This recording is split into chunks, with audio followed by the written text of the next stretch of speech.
Hi, everybody. I just wanted to take a minute to introduce you to the most important math tool you're going to have all year long, and that is your math journal. There's a lot that you're going to be doing in this math journal. You're going to come to love and appreciate what this journal is going to have in it. You're going to be really proud of all the work that you're going to be doing in this journal all year long. And so I want to make sure that you've met it properly and that we've come to some agreements about how this journal is going to be used and what's going to be in it. So what's cool about this journal is that it's this composition book. It's got this sort of thicker cover. It won't be confused with some of the other composition books and journals that you've got because it's got graph paper inside. And that graph paper, first of all, it sets it apart from the other writing journals that you may have, but it also is really helpful for sort of just planning out your space and how to organize the space in your journal really neatly. And then there's going to be times when you're going to actually really need it to help you draw those straight lines, like when we're talking area and perimeter and other things like that, and we're doing some graphing. You'll have really nice grid to be able to help keep your journal really neat and organized in terms of the way that you're drawing it. So make sure that you put your name right there on that front. You don't need to put your name on the pages inside because this is all going to be you. This is all your journal. So a couple things I want to just make sure that we're really clear about that I think are important to note about this journal is that, and actually the other composition books you've had are the same way, but you'll notice that these are actually long pieces of graph paper that are then sort of folded over and then has the stitching down the center that help keep it all bound together. And so what that means is that you can't tear pages out of this. You like on a spiral bound notebook, you might want to tear pages out. But then if you tear this first page out, because it's this long piece that goes all the way through, that means that this last page is also going to fall out. And so you don't want to have that happen. So please don't tear any pages out of this journal. And sometimes people have been sort of embarrassed about their work or didn't use their page properly. And so they will want to remove that from their view. And that's the easiest way to do that is just tear it out. And I'm just wanting you to just remember that that this journal is going to be a way for you to keep track of all of your math journey that you're doing this year. And so don't worry about mistakes that have been made, or even if it's a giant error or something that is done not very neatly, that's okay. Because you'll see by the time, like at the end of the year, when you're comparing the last pages of your journal to the first pages of the journal, you will see that there is going to be this metamorphosis of your work. Even if you're already really neat, it'll be even more neat and more organized. And if you're someone who struggles with neatness, you will see that the work done on the first pages are going to look really different than the pages at the end. So I want you to be proud of your progress that you're making. So this is a great way to keep track of it. So a couple things I want to make sure that we're really clear about for this journal. I don't care if you are a single side writer or a double side writer. So you have the freedom to only write on the top side or the front side of this page and not on the back side if you want. So if you just want to write on this side and then turn the page and keep this side pristine and clean, and then write on this side and then keep the back side of that page pristine and clean, that's totally fine with me. You can do that. Or if you are someone who wants to just really pack it into this journal, then you can use both sides. I am fine with that. That is completely up to you and your personality type and how you like to operate. It does not matter to me. The only benefit that I have seen have happened for students in the past that only write on single sides is if they have realized when we're having our discussion about the work that they have made a gigantic error and want to try that problem again. Sometimes it is helpful to have this side blank as another place to try that problem again so they can sit side by side and you can see the mistake that you made and see the corrections. Which leads me to how I want you to handle when you make errors or mistakes. I want you to embrace them and to hug those mistakes and to just be okay with it because they are a part of your journey, like I said. So what I don't want you to do if you make a mistake is absolutely do not scribble it all out. That's the worst choice. almost worse than erasing it. Although I don't want you to erase your mistakes either. I mean, let me go back. If you make a mistake that's just a small mathematical error and you catch it right in the moment, then of course you can erase what you wrote and change it and fix it, right? But you've finished the problem, or you've done the graphing, or you've done the drawing, and you realize that you realize at the end that there was a mistake that cannot be corrected by simply changing one thing or something else. It's like the whole thing needs to be restarted. Then don't erase that mistake. Don't scribble that mistake out. Just simply draw a neat line through it and then try that problem again. And actually, I really celebrate when I see that. When I see someone has caught their mistake, found their error, and then tried it again and realized, now I know what the right answer is. And I want to be clear that the getting to a right answer is important, but that is not the most valuable part to me. The most valuable part to me is watching your progress. And so if I see that you've made an error and then have fixed it, then I really celebrate that a lot. I think that's really important. So please don't erase all your mistakes. Please don't scribble your mistakes out. If it's a small mistake, then of course you can fix it. But if it's a big mistake, then just let it be. Draw a simple, neat line through it so I can still read and see where you went wrong and then see what you did right. That's really important to me.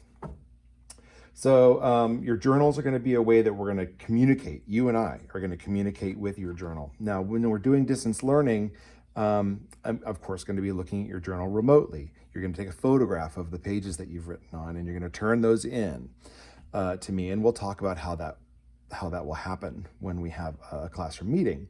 But once we're back in class, when we deem it safe to all return, and we're all in the classroom together and sharing our space together, then there will be times when I'm going to collect this journal and I'm going to look through it.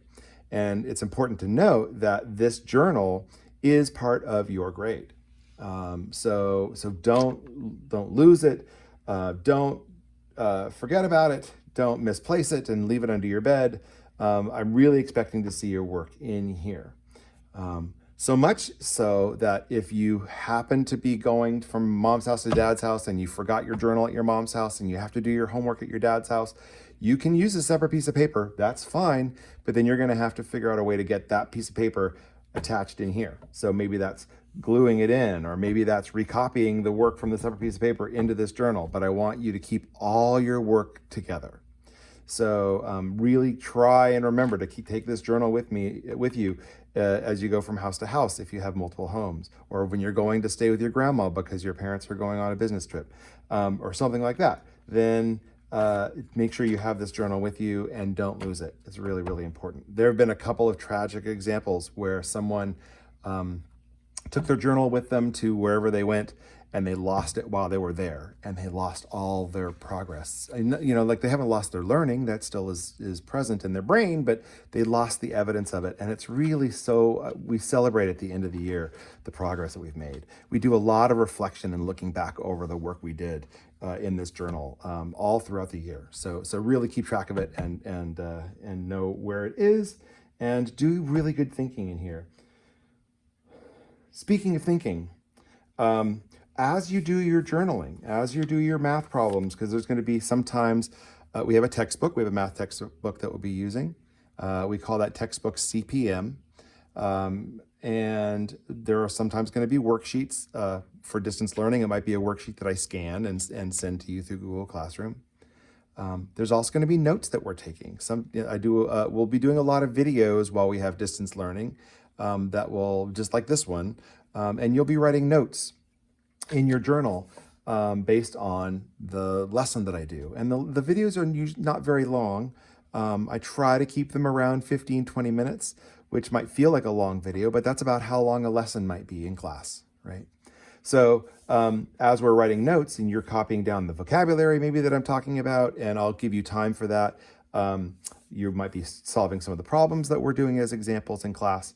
But you'll be writing those really, really neatly in here, as neatly as you can. And again, you'll see progression from neatness beginning of the year to neatness at the end of the year is going to look really different. But just do your best to keep it organized and neat. So The last thing I want to kind of cover, so I have my little checklist over here. So we talked about how this journal is really important. I want you to make sure that all your thinking is really clear. So you'll hear me say that phrase, make your thinking clear, probably about 1,000 times this year. I usually say it at least once every day. And what that means, what making your thinking clear means, is that you're going to write your problems down. You're going to be showing me all the steps of that problem. If there's calculations you have to do because you're doing some multiplication and you need to do a small multiplication problem that you can't do in your head, it's not thinking like an in your head problem, like a math fact, but it might be a division problem or something that you needed to solve. You can show that over here too. And just sort of, if your problem that you're solving is here, but you needed this other piece of work, then just show me off to the side or down below or wherever. As long as I can sort of see what you're doing on the page, that's really great. Skipping a lot of steps does not make your thinking clear. If you just write the problem and then write an answer, but don't show me how you got there, that's not making your thinking clear. And so I really want to see all those steps. I actually don't usually give you a ton of problems to solve in a typical homework assignment. Usually it's 4 or 5 or 6 problems, because I'm counting on you making your thinking clear. If you're going to be doing work where you're skipping a lot of steps and not showing me that work, then you won't actually get full credit for that assignment. And so you really want to make sure that you have it all be really clear for me. And so the notebook actually is part of your grade. And so you're going to have homework assignments that I'm grading. You're going to have participation that I'm going to be expecting to see in our classroom discussions. We'll have quizzes every once in a while. And then we have notebook checks. And when we're in class, I will take those notebooks home over the weekend and check them. But you'll take photographs that you want me to see of your really neat thinking and give me a little reflection on that. We'll be doing those notebook checks. We have notebook checks about as often as we have quizzes, and they count the same value as a quiz score. So being really neat and careful and thoughtful in your journal is really important from the start.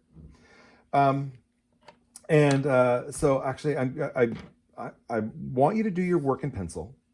Although I'm going to write in ink because the video, I think the pencil will be too light to see. So I'm going to write a couple things in ink just for us for this video. But normally you'll be doing your work in pencil. So setting up your page, when we're in class, I always will say, I'll say, get out your journals. Okay, set up your pages. And what I mean by setting up your page is first thing I want you to do is in this outside corner is I want you to write the date. Okay, and date with an E. And if you're one of those double-sided people, see, look, ink bleeds through, so that's another reason to use pencil. If you're a double page user, then you're going to put the date here in this corner, but then if you're writing on this page, then you'll put the date on this outside corner. Part of the reason why I think it's really helpful to write your date on every page that you're using is that it might be that today's lesson that we're doing in class might take this page, and this page, and it might be helpful for you to see that all 3 of those pages were done on the same day. So it's really important for you to have your date on there. It's important to note whether or not this is, and I'm going to write it here, but you don't have to write all of this in your journal every time, but I think it's important for you to note, is this a homework assignment? Is it a classwork assignment? Or are these just notes? And it might be that the homework assignment is going to be certain problems. And so then you write the date, you write homework, and then you'd write down what problems it is, that you're solving today. If it's classwork, that might be a couple of problems that we're doing in class. And so for distance learning, I'll maybe share my screen and give you a couple problems to solve.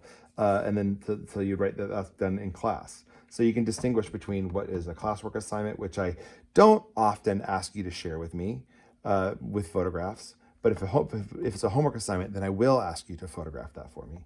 And if it's notes that maybe you're taking. The notes might be, so I will be recording videos while we're doing distance learning. I'll be recording videos just like this one, where I'll give you some vocabulary. We'll go over a new concept, explore a couple of math problems. And so if it's notes that you're taking where you have vocabulary and things like that, that might be a good thing for you to note in that corner. So the date is really essential, especially if it's something that I've asked you to turn in for me, where I can say, oh gosh, you know, hey, so-and-so, I just noticed that I don't have the homework assignment from July 27th. And you can say, oh, I did it. And it'll be really easy for you to find it because you got the date on there. And then you'll know that it was homework. Right? So keeping yourself really organized on your journal is really, really important. So you might also make a note if it was what the topic was. And the topic might be video number 5, place value, right? But what's the topic? What's this lesson about? That's also sometimes really helpful to note. So if you can note the date, note if it's a homework assignment or if it's a classwork assignment or if it's notes, and what the topic is. Those would be really good things for you to note in the corners, so I know, and you know, actually, what it is. It's really important for you to keep track of what you have been doing, all right? But that date is really, really essential. So keep your journal, love it. Get your name on that front so it doesn't get confused with your brother or sisters or cousins. Make sure that you keep track in the corner of what it is that this assignment that you're writing about is. Don't tear pages out. I think that's all of our really important stuff that I wanted to go over in this video. But I really am excited about looking at these journals, and I cannot wait for me to actually have your journal in my hands, because that means that we're in the classroom together. So I really am excited about what we're going to be doing this year and look forward to all the good work that we will do. All right, so this journal was sent home with you in your packet of stuff on Thursday. So get it out, put your name on there, and before too long, very quickly, we'll start writing some stuff in here. I'll see you in class when we have our next Zoom session. All right, thanks a lot.